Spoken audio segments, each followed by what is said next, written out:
Hello everyone, and welcome back to our channel, where we journey into the heart of myths and legends. Last time, we climbed the branches of Yggdrasil, the World Tree, exploring the 9 realms of Norse cosmology. If you missed that epic saga, be sure to check it out after this. Today, we descend from the heavens and venture into the shadows, into a story whispered only in the darkest corners of history. This is the tale of the 72, the Goetia, and a grimoire that should have remained sealed forever. This is Chapter 1, the Sealed Grimoire, the Whisper of the Forbidden Names. Our story begins with Alara, a young, brilliant scholar, but one whose ambition often outpaced her caution. Her life was dedicated to uncovering the forgotten truths of the past, sifting through the dust of dead empires and lost religions. It was this relentless pursuit that led her to the skeletal remains of the monastery of the Serpent Escoil, a place long abandoned, nestled deep within a mist-shrouded valley, a place even the locals dared not speak of. For weeks, she had meticulously excavated the ruins, finding little more than broken pottery and faded frescoes. But one fateful afternoon, as the sun began its descent, her fingers brushed against something that felt unlike stone or earth. It was hidden beneath a loose flagstone in the desecrated chapel's floor, wrapped in rotting oilcloth. It was a book, but this was no ordinary tome. The cover was a patchwork of tanned, leathery material, stretched taut and stitched with what looked like sinew. A cold realization washed over Alara as she traced the faint patterns on its surface. It was human skin. A chilling thrill, a mix of horror and fascination, coursed through her. This was a relic of immense power, or immense evil. Hesitantly, she unfastened the tarnished brass clasp. The book fell open with a dry, sighing sound, releasing a faint metallic scent, like old blood and ozone. The pages within were not paper or vellum, but something impossibly thin and dark, and the ink was not static. As her eyes adjusted to the dimming light, she saw the script writhe. The elegant, spidery letters seemed to move like living shadows, coalescing and dissipating as if the words themselves were breathing. Her gaze was drawn to the spine, where 72 names were meticulously, almost savagely carved into the binding Bale Agares. Vazago, the names felt alien on her tongue, yet strangely familiar, like a forgotten nightmare. As she whispered the first one, Bale, a sudden cold swept through the ruined chapel. The air thickened, and for a fleeting moment, she heard a sibilant whisper echo back her own word, a voice that seemed to come from everywhere and nowhere at once. It spoke of dominion, of invisibility, of the power to command legions. Her heart hammered against her ribs. She was terrified, yet an intoxicating curiosity compelled her to continue. Each name she dared to speak aloud was answered by its own unique whisper, promising arcane knowledge, untold riches, the ability to see the future, or the power to bend others to her will. On the book's inner cover, a single potent symbol dominated the page, a triangle, and within it, a single unblinking eye.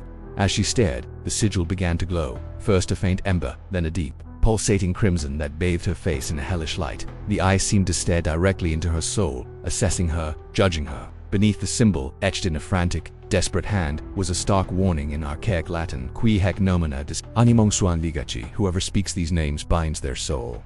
The words were a clear and terrifying ultimatum. To proceed was to wager her very essence against the promise of forbidden power. Any sane person would have slammed the book shut, buried it, and run from that cursed place forever. But Alara was no longer entirely sane. The whispers had planted a seed of desire, a thirst for the kind of power she had only ever read about in forbidden texts. The thrill of discovery had been consumed by a darker, more potent craving.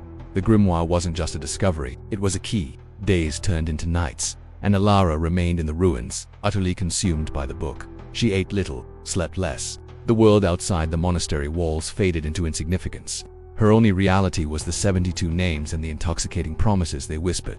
She traced the sigils, memorized the incantations, and felt a strange, new power thrumming in her veins. She knew the final step required a specific celestial alignment, a moment when the veil between worlds was at its thinnest. She waited for the blood moon. Finally, the night arrived.